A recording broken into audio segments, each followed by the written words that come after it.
आप में से बहुत सारे लोग होंगे जिन्होंने अपने फेवरेट एनिमे को बहुत एंजॉय किया होगा, पर क्या आप उनमें से ज्यादातर को लाइव एक्शन में देखने के लिए रेडी हैं? क्योंकि आज के इस वीडियो में हम बात करने वाले हैं टॉप 10 ऐसी एनिमे मूवीज और सीरीज के बारे में जिन्हें हॉलीवुड लाइव एक्शन में अडॉप्ट करने के लिए लंबे समय से कंसीडर कर रहा है। इनमें से ज्यादातर की कोई रिलीज डेट की कंफर्मेशन तो नहीं है, बट नॉनदलेस अगर आप एक एनिमे फैन हैं तो आपको इन टॉप 10 प्रोजेक्ट के बारे में जानना जरूरी है। तो फिर देर किस बात की। हे गाइस, मेरा नाम है पंकज सागर और आपको स्वागत है गेमों को हिंदी के एक और फ्रेश वीडियो में। Now without wasting any more time, let's get started. अगर आप लंबे समय से एनिमे देखते आ रहे हैं तो शायद मेरा ये पूछना कि क्या आपने नारुतो देखा है सही नहीं होगा। नारुतो सिर्फ और सिर्फ एक एनिमे नहीं बल्कि एक ऐसा एपिक है जो बहुत सारे लोगों के लिए एनिमे की दुनिया में घुसने का एक एंट्री लेवल पॉइंट था, जिसे एंट्री लेवल फैंस एक कोर्स की तरह खत्म करते हैं। ऐसे में आपसे सवाल ये पूछना सही होगा कि क्या आप इसे लाइव एक्शन में देखने के लिए तैयार हैं? जी हाँ, नारुतो की ऑफिशियल लाइव एक्शन की प्लानिंग साल 2015 से ही लॉयंस गेट के अंदर झूल रही है, जहां पर अपेरेंटली यहाँ पर ओरिजिनल नारुतो के क्रिएटर मसाही किशिमोतो का भी फुल सपोर्ट देखने को मिला था और स्क्रीन राइटर ताशा हुओ ने इस मूवी के स्क्रिप्ट को भी फाइनलाइज कर दिया है। और फिलहाल शैंग-ची और आने वाली टॉम हॉलैंड के स्पाइडरमैन 4 के डायरेक्टर डस्टिन डैनियल क्रेटन अपेरेंटली इस मूवी के डायरेक्टर हैं। फिलहाल इस मूवी की ऑफिशियल अनाउंसमेंट और फिल्मिंग डेट के बारे में कोई भी जानकारी नहीं है, इसीलिए आप इस मूवी को 2027 या 2028 से पहले एक्सपेक्ट नहीं कर सकते और अभी फिलहाल इसकी ऑफिशियल अनाउंसमेंट नहीं हुई है। एक सुपरनैचुरल एनिमे जिसके अंदर बेसिकली हेलसिंग नाम की एक सीक्रेट ऑर्गेनाइजेशन होती है जो वैम्पायर्स और दूसरे सुपरनैचुरल थ्रेट से डील करती है, वो भी इंग्लैंड के अंदर। और स्टोरी का मेन कैरेक्टर आलुकार्ड जाना जाता है अपने ब्रूटल कॉम्बैट स्टाइल के लिए। अगर आपको भी ये प्रीमाइस सुनने के बाद कुछ जॉन विक की याद आ रही है तो शायद हेलसिंग की लाइव एक्शन आपके लिए काम कर सकती है, जहाँ पर बेसिकली जॉन विक सीरीज के movie writer Derek Kolstad Amazon Studios के लिए इसके एक लाइव एक्शन को लिख रहे हैं। बट प्रॉब्लम ये है कि वो साल 2021 से ही लिख रहे हैं और अब तक इसकी कोई ऑफिशियल अनाउंसमेंट अमेज़न प्राइम की तरफ से नहीं आई है।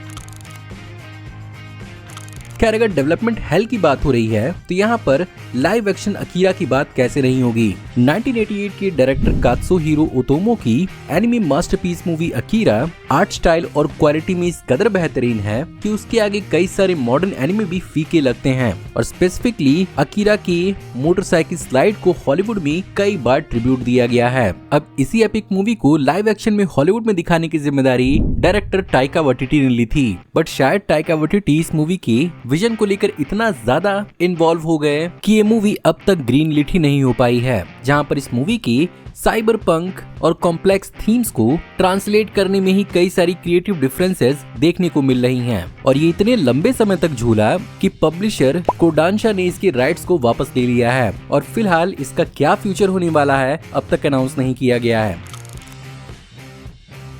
खैर, साइबर पंक क्लासिक की हम बात करें और यहाँ पर घोस्ट इन द सेल की बात ना हो, ऐसा कैसे हो सकता है? फर्क बस इतना है कि घोस्ट इन द शेल की हॉलीवुड एडॉप्टेशन ऑलरेडी साल 2017 में आ चुकी है, जिसमें स्कारलेट जोहानसन ने मेन लीड का रोल प्ले किया था। खैर, इस मूवी को देखने से पहले मैंने ओरिजिनल एनिमे नहीं देखा था, तो मैंने इस मूवी को तो काफी एंजॉय किया था, बट सर्टेनली जिन्होंने पहले एनिमे देखा था उनके लिए बहुत सारी चीजें थी जो इस मूवी में और बेहतर हो सकती थी, जिसके कारण इस मूवी को उतना बेहतरीन अटेंशन एनिमे ऑडियंस की तरफ से नहीं मिला और इस फ्रेंचाइजी को लाइव एक्शन में एक्सप्लोर और ज्यादा नहीं किया गया। मॉडर्न टाइम्स और सेटिंग्स के हिसाब से आर्टिफिशियल इंटेलिजेंस और ह्यूमन कॉन्शियसनेस के साथ डील करने वाली इस एनिमे का थीम काफी ज्यादा रेलेवेंट है। यही रीजन है कि शायद इस सीरीज को एक बार फिर से as a live action series revive करने की कोशिश की जा रही है। फिलहाल इस चीज की कोई ऑफिशियल अनाउंसमेंट नहीं हुई है।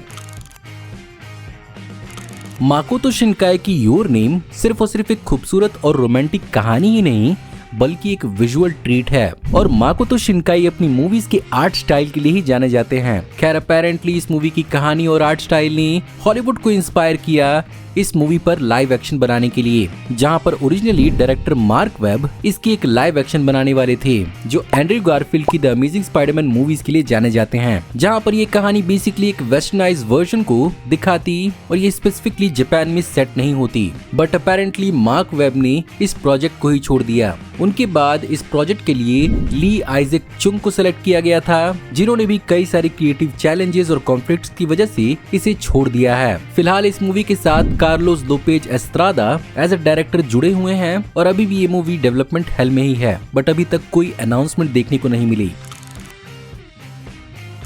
खैर इससे हटकर थोड़ा मेका फ्रेंचाइजी पर आते हैं और एक्चुअली ऐसे ही एक लेजेंडरी मेका फ्रेंचाइजी एनिमी सीरीज है वोल्ट्रॉन, जो जापान में बीस्ट किंग गो लायन के नाम से जानी जाती थी। खैर फिलहाल आज की सच्चाई ये है कि एक बहुत ही मैसिव फ्रेंचाइजी है जिसे अब लाइव एक्शन के अंदर अडॉप्ट किया जा रहा है, जहां पर डायरेक्टर रोशन मार्शल थ्रूबर इसे एक लाइव एक्शन ट्रीटमेंट दे रहे हैं और अपेरेंटली इसमें हेनरी कैविल भी इन्वॉल्व हैं, जहां पर ये बेसिकली एक मूवी होगी और इसे इसी साल 2026 में रिलीज किया जा सकता है और अपेरेंटली इसकी पोस्ट प्रोडक्शन भी चालू हो चुकी है। इसके अलावा एक और एनिमे मेका फ्रेंचाइजी है जो बहुत ज्यादा पॉपुलर है और वो है मोबाइल गंडम फ्रेंचाइजी, जिसे एक्चुअली हॉलीवुड की लेजेंडरी एंटरटेनमेंट और जापान की बंदाई नाम को फिल्म वर्क्स एक साथ मिलकर डेवलप कर रहे थे। साल 2025 में इसे को फाइनेंस करने के लिए अनाउंस किया गया था, जहां पर डायरेक्टर जॉर्डन वॉट रॉबर्ट्स इसकी कमान संभाल रहे थे। इनिशियली इस मूवी को नेटफ्लिक्स पर रिलीज किया जाना था, but for some reason Netflix इससे पीछे हट गया। अभी फिलहाल कुछ भी कंफर्म तो नहीं है, बट कुछ रिपोर्ट्स ऐसा दावा कर रही थी कि हमें यहाँ पर नोआ सेंटेनियो और एक्ट्रेस सिडनी स्वीनी देखने को मिल सकते हैं।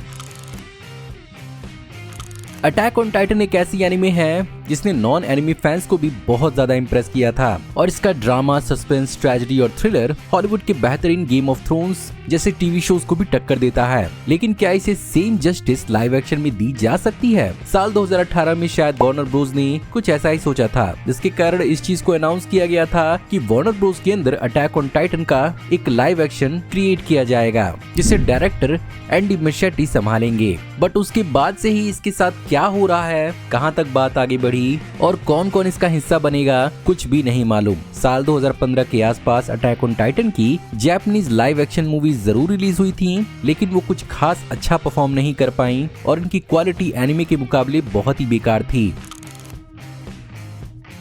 सुपर हीरो टीवी शोज तो बहुत सारे हमने आज तक देख लिए हैं, बट एनिमे में माय हीरो एकेडमिया एक काफी यूनिक ट्रीट साबित हुई। ऐसे में जहां पर अमेज़न प्राइम के अंदर द बॉयज जैसे सक्सेसफुल टीवी शोज हैं, अब ऐसा लगता है कि नेटफ्लिक्स उन्हें काउंटर करने के लिए माय हीरो एकेडमिया की लाइव एक्शन पर काम चालू कर चुका है, जहां पर इसे वार्नर ब्रोस की लेजेंडरी एंटरटेनमेंट एक्चुअली को प्रोड्यूस कर रही है। साथ ही साथ ये एक फिल्म होगी जिसे शिनशुके सातो डायरेक्ट करेंगे, जिन्होंने इससे पहले एलिस इन द बॉर्डरलैंड को भी डायरेक्ट किया था। इसके अलावा माय हीरो एकेडमिया के क्रिएटर कोहे होरिकोशी इसको सुपरवाइज करेंगे। फिलहाल अभी कोई कंफर्मेशन जैसे कि कास्टिंग डिटेल और रिलीज डेट कुछ भी अनाउंस नहीं किया गया है। अब जब बात सुपर हीरोज की हो रही है तो एनिमे के अंदर वन पंच मैन की बात कैसे नहीं होगी। हाँ, रिसेंट टाइम में वन पंच मैन के नए सीजन ने कुछ लोगों को अपनी एनिमेशन क्वालिटी की वजह से डिसअपॉइंट जरूर किया था, बट एक्चुअली सीजन 1 में इसका दिखा हुआ प्रीमाइस जो कि फन और एक्शन से भरा हुआ था, इस पर एक बेहतरीन लाइव एक्शन अडॉप्टेशन कैसे नहीं बन सकती। और ऐसा ही कुछ सोनी पिक्चर्स ने करने का डिसाइड किया था, जहां पर स्कॉट रोजनबर्ग और जेफ पिंकनर इसे लिख रहे थे। साथ ही साथ कुछ रिपोर्ट्स के हिसाब से यहाँ पर रिक एंड मॉर्टी के भी कुछ राइटर्स को इस लाइव एक्शन के लिए इंक्लूड किया गया है। लेकिन फिलहाल बिल्कुल मेजॉरिटी ऑफ दिस लिस्ट ना इसकी डायरेक्टर, ना इसकी कास्टिंग और ना ही इसके रिलीज डेट को अनाउंस किया गया है। सो गाइज, ये थी आज की वीडियो। मैं उम्मीद करता हूँ आपको आज की वीडियो पसंद जरूर आई होगी, और अगर आपको आज की वीडियो पसंद आई हो तो प्लीज वीडियो को लाइक जरूर करिएगा। कमेंट्स में आप बताइए कि आप किस प्रोजेक्ट के लिए बहुत ज्यादा एक्साइटेड हैं। अगर आप इस चैनल पर नए हैं तो इस चैनल को सब्सक्राइब कर लीजिए, क्योंकि मैं ऐसी औसम वीडियो इस चैनल पर लाते रहते हैं। मैं जल्दी ही आपको एक नई वीडियो में देखने को मिलूंगा, तब तक आप हमारी इन वीडियोस को एंजॉय कर सकते हैं। Thank you for watching, see you in the next video. Till then take care, good bye.